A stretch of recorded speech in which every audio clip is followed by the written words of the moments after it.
I also, as politically and as an historian, I'd been very long wedded to the idea that, the age of the West could not possibly last forever. Nations and cultures rise and fall.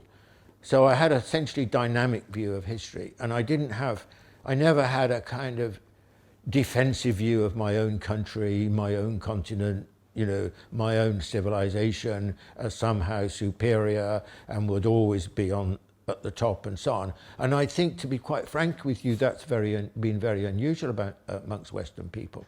And you can see this in America now. And so I approached it with, I suppose, as a result of the combination of these things, of great open-mindedness.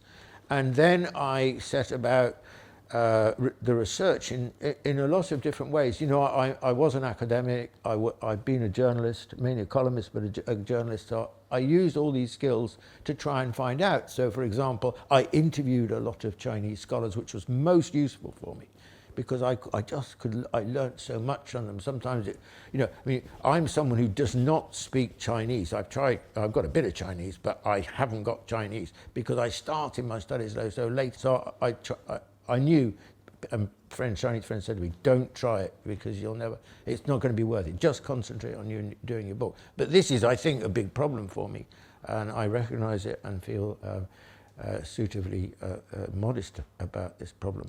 But I got so much from these conversations I had. But also I read hugely in all sorts of different ways, the key books you need to read and understand, but they had to be in English, and newspapers and from around all over the place. I was what you call a magpie, a bird that's always pinching things from all over the place, whatever they can pick up. It was very controversial because it went against the conventional wisdom in the West. But I'm glad to say that it was very well reviewed. So it wasn't denounced or dismissed. It was engaged with. A lot of people obviously disagreed with it, but they respected, the quality and seriousness of the argument, and you can't really wish for more than that.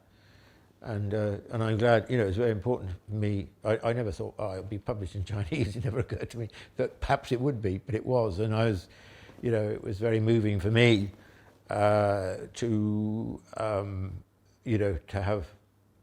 be drawn into a quite different and close relationship with China and the Chinese as a result of the book.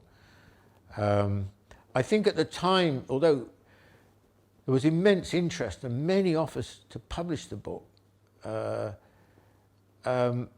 think that it wasn't quite where China was at. The particular problem was the title.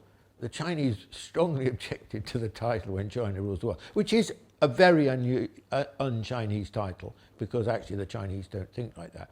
But also, I think the other reason was because it was like a bit ahead of its time, even for the Chinese, because it was already thinking, well, China isn't just an economic power, it's going to be a fully fledged power, it's going to be political, cultural, military, ethical, moral power, and so on.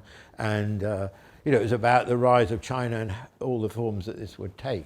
And that at the time was not the sort of really the way that China was thinking. But soon it was. I mean, from 2012, it became the way China was thinking as well.